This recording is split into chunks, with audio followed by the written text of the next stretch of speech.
جزاک اللہ میرے لیے کار خیر اور سعادت کی بات ہے یہ، جیسا کہ ڈاکٹر صاحب نے کہا میں یہیں سے ہی بات کو آگے بڑھاتا ہوں کہ رسول اکرم صلی اللہ علیہ وسلم نے جو رازداری سے سارا سلسلہ شروع کیا، اس میں کچھ چیزیں ایسی تھیں کہ جو صحابہ کرام ہجرت کر کے آپ کے ساتھ مدینہ تشریف لائے تھے تو کچھ کے بیوی بچے وہیں موجود تھے جو کفار نے چھین لیے تھے، وہاں موجود تھے،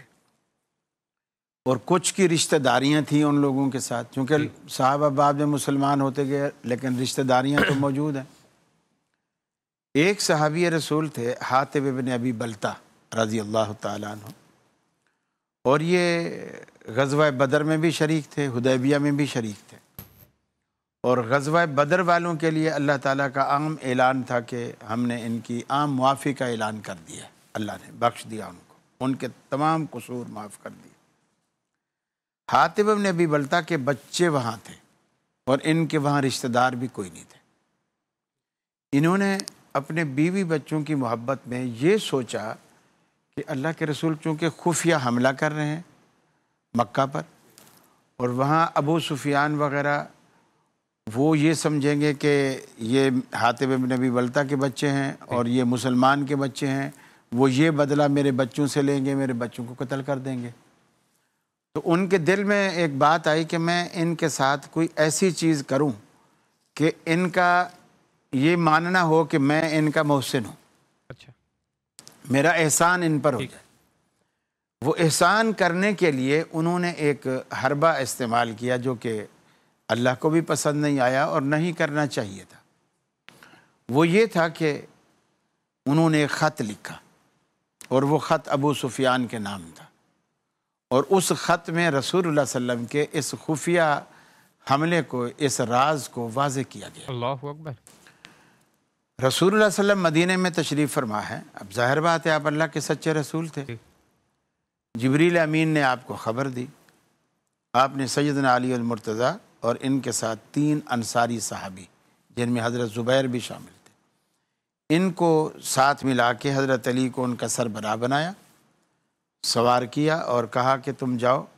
مدینے سے 3 میل کے فاصلے پر مکے کے راستے میں ایک جگہ ہے، اس کا نام ہے روضہ خاخ۔ اس جگہ پر تم جب پہنچو گے ایک عورت تمہیں اونٹنی پر وہاں سوار ملے گی، اور تم بھی وہاں پہنچو گے، وہ بھی وہاں پہنچے گی، بوڑھی عورت ہوگی، اونٹنی پر سوار ہوگی، اس کے پاس ایک خط ہے، وہ خط لے کر آؤ۔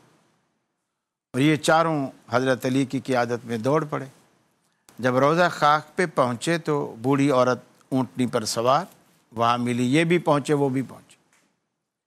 اس کی خوب تلاشی لی۔ پہلے تو شرافت سے کہا کہ بھی خط ہمارے حوالے کرو، اس نے کہا میرے پاس کوئی خط وط نہیں ہے، آپ کو کوئی غلط اطلاع بھی نہیں ہے۔ باقی جو 3 انصاری صحابی تھے وہ بھی کہنے لگے علی المرتضیٰ سے کہ علی ہو سکتا ہے اس بیچاری کے پاس خط نہ ہو۔ حضرت علی نے کہا عجیب بات کرتے ہو تم، اللہ کے رسول نے ہمیں خبر دی کہ اس کے پاس خط ہے، اور آپ نے خبر دی کہ تم جب خاک کے مقام پر پہنچے گے یہ عورت وہیں پہنچے گی، وہ بوڑھی ہوگی، وہ اونٹنی پر سوار ہوگی، اور باقی جب ساری باتیں صحیح ہیں تو جس کے لیے اصل بھیجا ہے خط لینے کے لیے وہ کیسے غلط ہے؟ حضرت علی نے تلوار نکالی اور تلوار نکال کر اس عورت سے کہا اگر تو شرافت سے خط ہمارے حوالے نہیں کرے گی تو ہم تجھے جان سے ماریں گے، اور ایک روایت میں آتا ہے ہم تجھے برہنہ کر کے تیری تلاشی لیں گے۔ وہ عورت خوف زدہ ہوئی اور اس نے اپنے عرب مینڈیاں گونتے تھے سر کی، بہت باریک پورا سر ایسے پیک ہو جاتا تھا، تو باریک مینڈیوں کے اندر اس نے خط کا تعویذ بنا کے گویا وہ مینڈیوں کے اندر چھپایا ہوا تھا۔ اس کو پتا تھا کہ میں نے کہاں کس سائڈ پہ رکھا ہے، تو اس نے وہ حصہ کھولا اور کھول کے وہ خط نکال دیا۔ اب یہ ان تینوں کی چاروں کی دیانتداری دیکھیے کہ راستے میں کسی نے خط کو کھول کے پڑھا نہیں ہے کہ ہمیں آرڈر ہے کہ اس کے پاس خط ہے وہ لے کر آؤ۔ جیسے مدینے پہنچے رسول اللہ صلی اللہ علیہ وسلم کے پاس خط آیا، آپ نے فرمایا حاتب بن ابی بلتہ کو بلاؤ۔ حاتب بلائے گئے اور وہ بھی سمجھ گئے۔ آپ نے خط کھولا، کہا حاتب یہ تمہارا خط ہے؟ وہ منہ سے کچھ نہیں بولے، شرم سے انہوں نے سر جھکا لیا، گویا یہ تسلیم تھی کہ یہ خط تو میں نے لکھا ہے۔ حضرت عمر نے فوراً، اور ایسے موقع پر حضرت عمر کی تلوار اکثر بے نیام ہو جاتی تھی، فوراً تلوار نکالی اور کہا کہ اللہ کے رسول اس منافق کو تو میری تلوار کے حوالے کرو، اب اس سے تو اب میری تلوار نمٹے گی۔ آپ نے فرمایا عمر یہ منافق نہیں ہے، یہ بدری ہے، اور اللہ نے اہل بدر کو معاف کر دیا ہے۔ اتنے میں حاتم بن بلتہ نے کہا کہ اللہ کے رسول آپ میرے معاملے میں جلدی نہ کریں، میری کچھ گزارشات سن لیں۔ انہوں نے پھر وہ ساری بات بتائی کہ میرے بچے وہاں ہیں اور آپ حملہ کرنے والے تھے،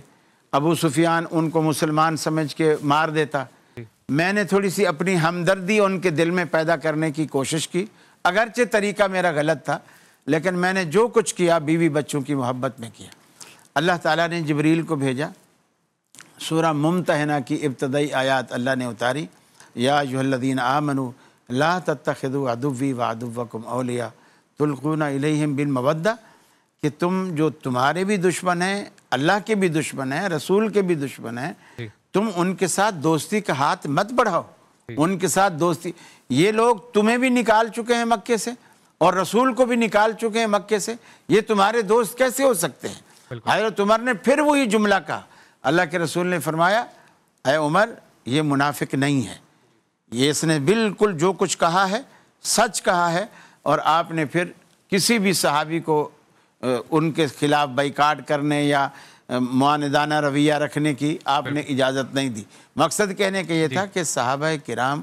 رسول اللہ صلی اللہ علیہ وسلم کے راز کی حفاظت کرنے والے تھے، اگر کسی سے بھول چوک ہوئی بھی ہے تو باقی صحابہ اس کے لیے پھر سپہ سالار بن کر سامنے کھڑے۔